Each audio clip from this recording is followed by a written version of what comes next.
Assalamualaikum warahmatullahi wabarakatuh. Kembali lagi bersama saya Nina Fujiana. Salam Bimba, tetap semangat dan terus belajar. Pada video kali ini saya akan kembali menjawab pertanyaan-pertanyaan dari tugas di luar kelas hari ke-10.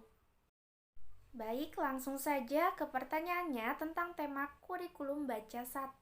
Pertama, apa arti dari tanda panah yang terdapat pada bagan kurikulum Bimba? Arti dari tanda panah yang terdapat pada bagan kurikulum Bimba merupakan hal penting yang perlu diperhatikan. Tanda panah pada bagan kurikulum digunakan untuk menunjukkan alur atau tahap selanjutnya. Jadi, tanda panah ini bisa disebut dengan alur atau tahap selanjutnya. Kedua, apa arti garis tebal yang terdapat pada bagan kurikulum Bimba? Arti dari garis tebal pada bagan kurikulum Bimba digunakan untuk menunjukkan syarat. Artinya, harus ada syarat yang harus dipenuhi terlebih dahulu sebelum memberikan materinya kepada anak. Ketiga, apa arti tanda seru yang terdapat pada bagan kurikulum Bimba? Arti tanda seru yang terdapat pada bagan kurikulum Bimba yaitu menunjukkan kita harus berhati-hati. Jadi setiap mau memberikan materi kepada anak, kita harus berhati-hati. Kita harus memastikan bahwa semua tujuan dan syaratnya itu sudah terpenuhi terlebih dahulu semuanya.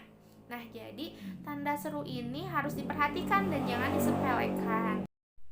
Keempat, jelaskan bagaimana cara membaca bagan kurikulum Bimba. Nah, cara membaca bagan kurikulum Bimba, dalam bagan kurikulum kan terdapat hal-hal penting yang harus diperhatikan, seperti tanda panah, kemudian garis tebal, dan tanda seru. Nah, tanda panah ini kan disebut dengan alur atau tahapan selanjutnya. Kemudian garis tebal itu artinya harus ada syarat yang harus terpenuhi terlebih dahulu. Kemudian ada tanda seru yaitu menunjukkan kita harus berhati-hati.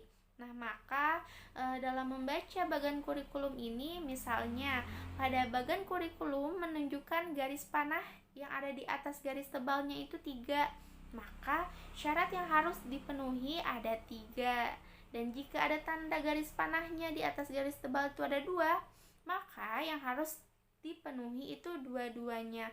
Maka syarat-syarat tersebut harus terpenuhi terlebih dahulu. Namun jika terdapat tanda seru, maka kita harus berhati-hati.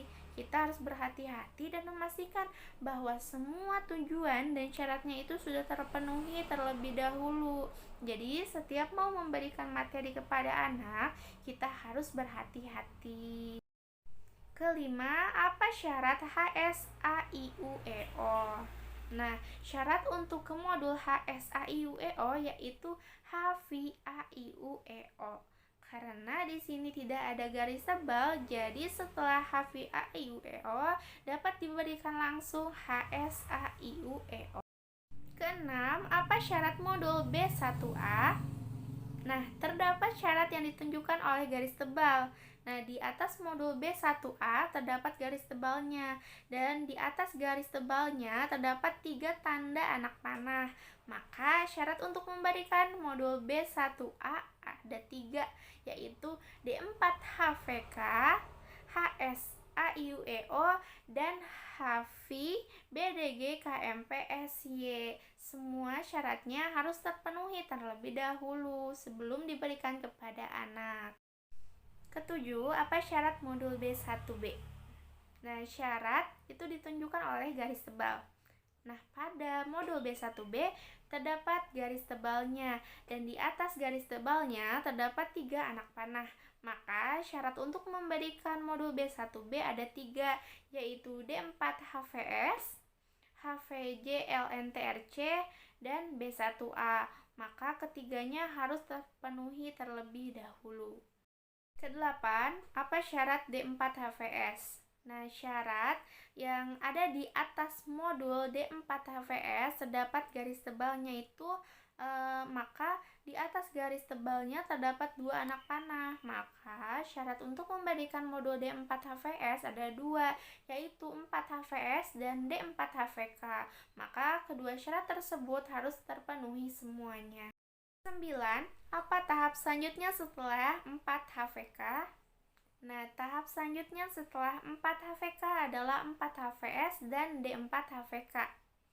Nah, ini boleh diberikan langsung karena tidak ada garis tebal atau syarat yang harus terpenuhi. 10.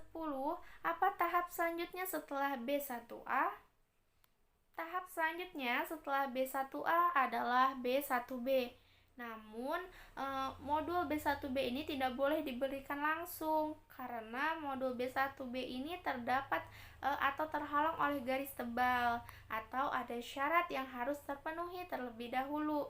Jadi, setelah memberikan materi B1A tidak boleh langsung diberikan materi B1B karena terhalang oleh garis tebal, maka syaratnya itu harus terpenuhi terlebih dahulu. 11. Apa tahap selanjutnya setelah B1E? Nah, tahap selanjutnya setelah B1E adalah B1F dan B4. Namun pada modul B1F dan B4 ini tidak boleh diberikan langsung karena pada modul B1F dan B4 ini terdapat garis tebal atau ada syarat yang harus terpenuhi terlebih dahulu. 12. Apa tahap selanjutnya setelah B4? Nah, tahap selanjutnya setelah B4 adalah B5. Karena pada modul B5 ini terdapat garis tebal, maka tidak boleh diberikan langsung pada anak. Karena B5 ini terhalang oleh garis tebal, maka ada syarat yang harus terpenuhi terlebih dahulu.